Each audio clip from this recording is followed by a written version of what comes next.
Today I'm going to do something really interesting, which is look at a new research article that recently came out about MPFF and horse chestnut, a smarter approach to hemorrhoidal health. And we're going to review the evidence behind this dual action formula. So why does this study really matter? It's very interesting because hemorrhoidal disease is one of the most common and misunderstood vascular problems worldwide. Millions of adults live with pain, itching, swelling, prolapse, and bleeding driven by fragile, congested veins in one of the body's most pressure-sensitive regions, which is the backside around the anus. And if this is your first time here, welcome. If you're returning, welcome back. I'm Dr. John Chuback, board-certified cardiovascular and general surgeon. Had a lot of experience with hemorrhoidal disease as a surgical resident, and I take care of vein problems every day in my practice. And today we're examining a clinical trial published in the Aescin Journal of Surgery that tested whether adding horse chestnut extract to micronized purified flavonoid fraction, or what we call MPFF, provides superior early control of acute hemorrhoidal symptoms compared with MPFF alone. So it's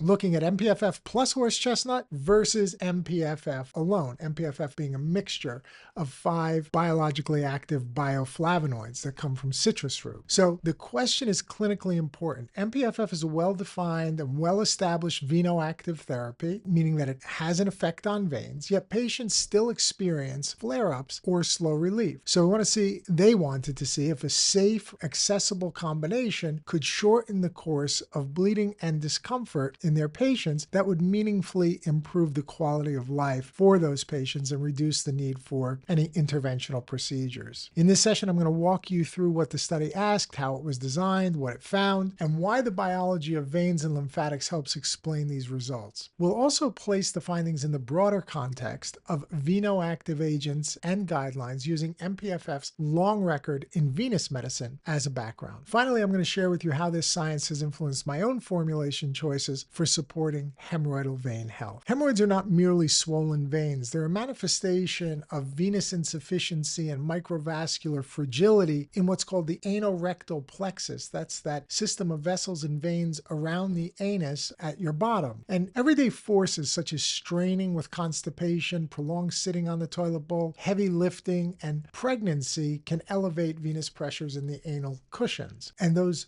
veins in that vascular tissue around the anus, we call them cushions. There's 3 little cushions, 3 segments around the opening of the backside. Over time, that pressure and the associated inflammatory signaling stretch and weaken the submucous vascular framework. So it weakens that tissue that is supporting those veins under normal circumstances. The result is a cycle of venous pooling, capillary leakage, swelling, and tissue irritation that presents as pain and itching and bleeding, and sometimes prolapse. That means those veins are actually sticking out of your bottom, which can be obviously very, very uncomfortable and embarrassing in many ways. Traditional care focuses on local symptom management. That includes something called sitz baths. That's sort of a over-the-counter bidet system where you can soak the backside in warm water. Also topical anesthetics like lidocaine jelly, steroid suppositories, stool softeners, and fiber. All of these things have a role in the management of hemorrhoids, hemorrhoidal symptoms. Now, for persistent or advanced disease, office procedures or surgery may be necessary. Yet, even after intervention, recurrences are common because the underlying circulatory problem remains. This is why venoactive therapies are so attractive, something that you can take by mouth and that works systemically. Instead of comforting the surface temporarily, these kinds of treatments target the venous and microvascular biology that drives those symptoms in the first place. The study we're reviewing asks a focused question about that biology. They want to know if MPFF strengthens venous tone, stabilizes capillaries, and supports lymphatic clearance, which we know it does, could pairing it with horse chestnut extract, a natural source of something called Aescin, with anti-edema and anti-inflammatory properties, could that provide earlier and more complete relief of hemorrhoid symptoms? Let's look at the study overview. A head-to-head randomized trial was done. The trial enrolled adults with symptomatic acute hemorrhoids and randomly assigned them to one of 2 arms of the study. The control arm received MPFF alone, micronized purified flavonoid fraction, which has in it micronized diosmin and the hesperidin fraction. And that was then compared to a combination arm arm, which received MPFF plus horse chestnut extract, another naturally occurring extract found in horse chestnut seed. The study was designed to capture early clinical outcomes, which are very, very important to patients. They looked at the duration of acute bleeding, the trajectory of pain and itching, was it getting better, worse, or the same, visible swelling, and prolapse changes. And overall patient-reported improvement were tracked over the treatment period. Both groups otherwise followed standard supportive measures, such as fiber, hydration, and stool softening as clinically appropriate. A key strength of the design is its pragmatic focus. Rather than complex laboratory endpoints that are hard to interpret at the bedside, the study emphasized symptom control and patient experience. The question was practical. If you add horse chestnut extract to MPFF in the first days of an acute flare-up, do patients get better faster, and do more of them reach full remission without additional intervention? And that's what's most important, right? How the patient feels. Let's talk about MPFF in plain English. Let's talk about how it works and why it's a first-line treatment. MPFF, as I said, is also known as Micronized Purified Flavonoid Fraction, and it's a standardized blend of citrus bioflavonoids, which are rich in diosmin with smaller amounts of hesperidin and other related flavonoid compounds. The term micronized refers to particle size, and the reduction in particle size is done to improve gastrointestinal absorption and tissue bioavailability. This is a very complex, high-tech, and expensive process that increases that gut absorption and gets the MPFF to the cells where it works. For decades, MPFF has been used in venous medicine to treat chronic venous insufficiency, varicose veins, venous edema, and to support healing in venous leg ulcers. It's just a great support to the venous and lymphatic system. Several properties explain this broad utility of MPFF. Number one, there's improved venous tone. MPFF enhances the contractile responsiveness of venous smooth muscle, which supports the upward return of blood and limits blood pooling in the dependent position of the veins, whether they're in the legs or, in this case, in the anal area. In the anal rectal plexus, better tone translates into less congestion of the hemorrhoidal vein cushions. Another feature is capillary stability. MPF reduces microvascular permeability. When capillaries are less leaky, there's less escape of plasma and protein and fluid into the soft tissue space. That means less swelling, less pressure, and less mechanical irritation. MPFF favorably influences lymphatic pump function. Effective lymphatic clearance helps resolve the interstitial fluid and inflammatory byproducts that accumulate during a flare.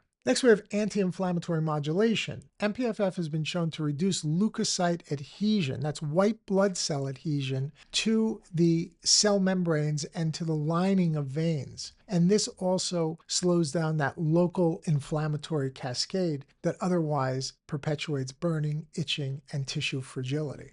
These mechanisms align closely with what patients feel: lower vein pressure and less leaking and less throbbing and a less sense of fullness in the anal area. Better lymphatic clearance means the tissue quiets sooner, and reduced inflammatory signaling means less burning and itching. This is why multiple international guidelines consider MPFF a first-line pharmacologic therapy in venous disease and support its use in hemorrhoidal inflammation as a part of comprehensive care. Let's talk about what Aescin brings to the table. Horse chestnut seed extract contains Aescin, a group of saponins with well-described venoprotective and anti-swelling effects. Aescin has been shown to decrease capillary permeability and decrease inflammatory mediator activity in the vein tissues. It also exhibits venotonic properties that complement MPFF effects. In practical terms, just think of Aescin as a stabilizer for fragile microvessels. When the tissues are inflamed, endothelial junctions, the lining of the vessels, loosen and fluid leaks into the surrounding soft tissues.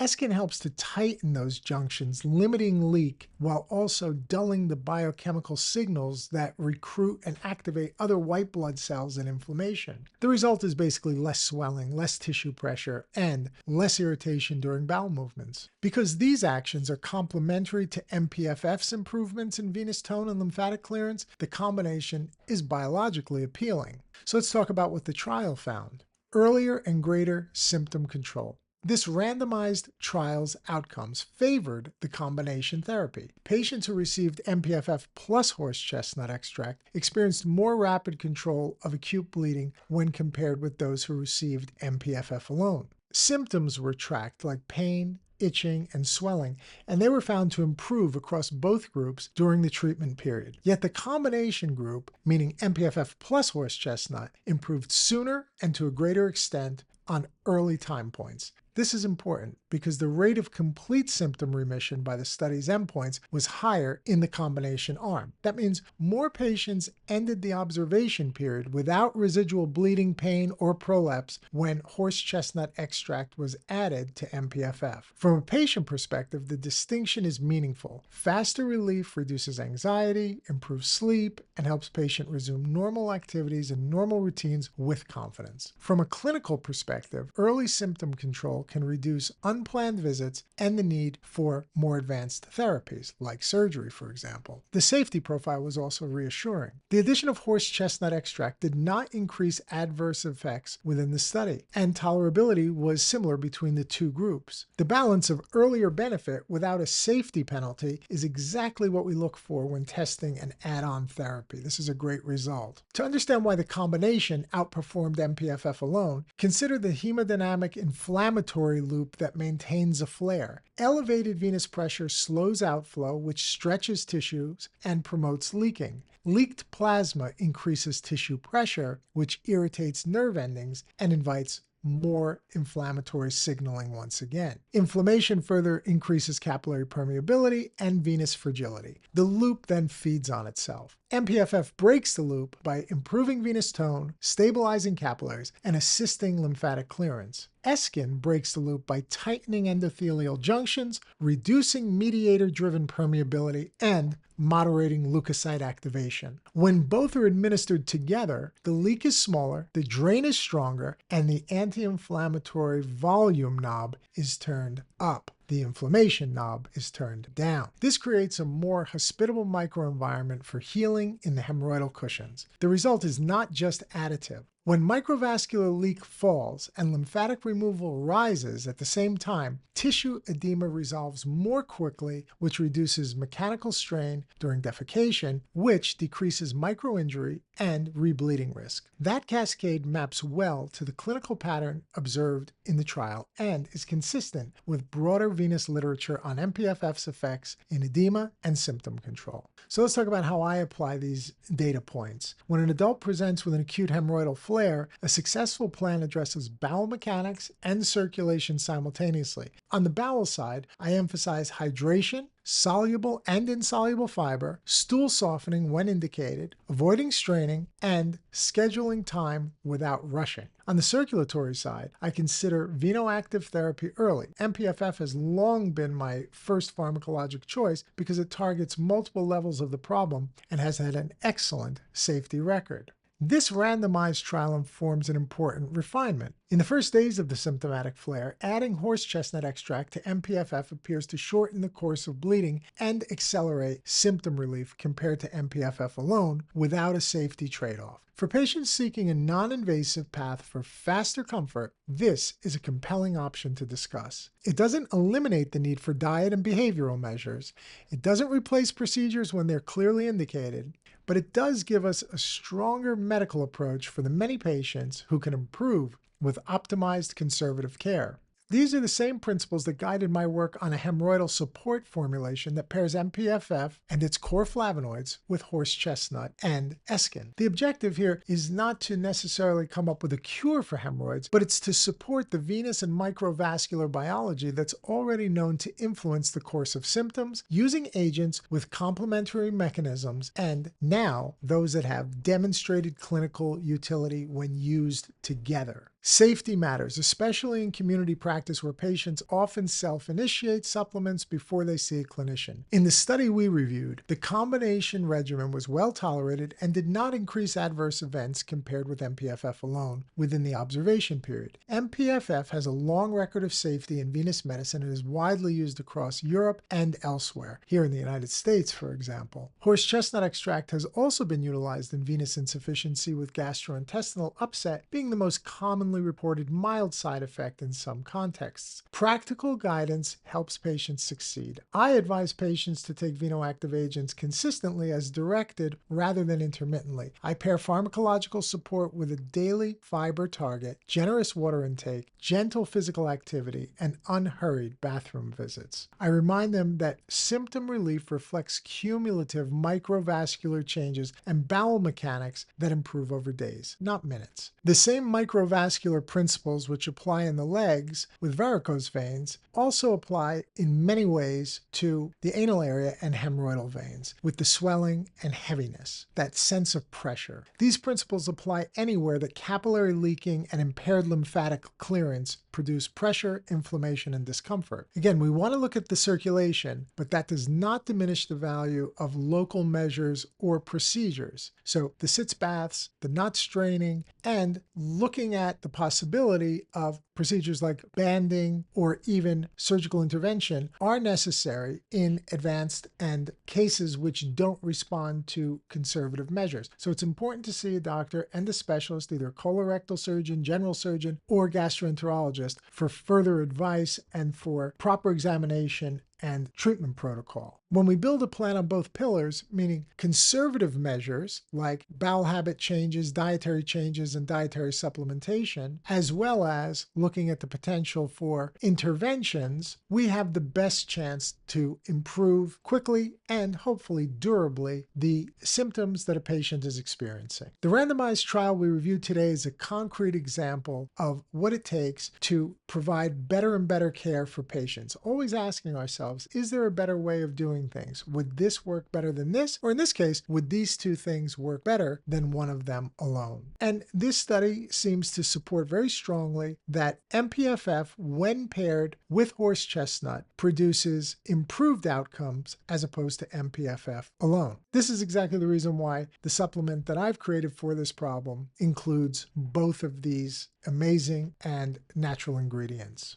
Well, I've covered a lot of material here today, and I've really gone in depth, but I want to give you a few patient takeaways and talking points for your doctor, because it's important that you have this discussion with your healthcare practitioner about your specific problem. Remember, nothing I give here is meant to be medical advice for you. It's only meant to raise awareness and be educational. So here are some practical points you can use in your own discussion with your clinician. Remember that you want to discuss with your doctor or healthcare practitioner that you treat the source and not only the surface. Creams and baths soothe, but lasting improvements come from better venous tone, less capillary leak, and efficient lymphatic clearance. That's MPFF's wheelhouse, supported by decades of venous medicine. In an acute flare, pairing MPFF with horse chestnut extract can provide earlier control of bleeding and faster relief compared with MPFF alone, according to the randomized control study that we just looked at. Ask your clinician whether this approach fits your situation. Remember that consistency wins. Take venoactive agents as directed every day during the flare periods and maintain fiber, hydration, and unhurried bathroom habits. These measures reduce strain and support the microvascular healing you're trying to achieve. Know when to escalate. Persistent heavy bleeding, severe pain, high fever, or new symptoms warrant timely evaluation. Some patients will benefit from office procedures or surgery based on grade, recurrence, and quality of life. Venoactive therapy complements those decisions rather than competing with them. Supporting venous and lymphatic health pays dividends beyond hemorrhoids, from less leg swelling to better tissue recovery in many settings. A circulation-first mindset is a long-term investment in your comfort and function. So let's bring it all together. Let's recap. Hemorrhoids are a venous disorder sustained by congestion, capillary leak, and inflammation. MPFF improves venous tone, stabilizes capillaries, and supports lymphatic clearance, which is why it remains a foundation of conservative care. This randomized study that we looked at today, which is a controlled clinical trial, shows that the addition of horse chestnut seed extract improves more rapid control of bleeding and early symptoms than MPFF alone. So MPFF and horse chestnut together appear to be better than MPFF alone. The other great news from this report is that having the two together does not compromise safety. MPFF and Aescin act on complementary points in the venous microvascular loop that maintains this anti-inflammatory action in flare-ups. This is also why I favor combination strategy alongside bowel measures, movement, and hydration. The goals are straightforward: reduce leak, strengthen tone, clear fluid, quiet inflammation, and return comfort. If that path can prevent escalation and help more people heal without procedures, it's a win for patients and clinicians alike. What aspect of a flare feels most limiting for you? Is it the fear of bleeding, the pain with bowel movements, or the lingering itch and fullness after? Understanding your primary pain point helps tailor a plan that aims at the biology underneath it. Discuss any new healthcare regimen with your provider, especially if you have any other medical conditions or take any prescriptions. Thank you for spending this time with me. I hope that this review equips you to think differently and better about hemorrhoids, and not just as a nuisance on the surface, but as an opportunity to strengthen your circulation from the inside out. I'm Dr. John Chuback, and I'll see you in the next video.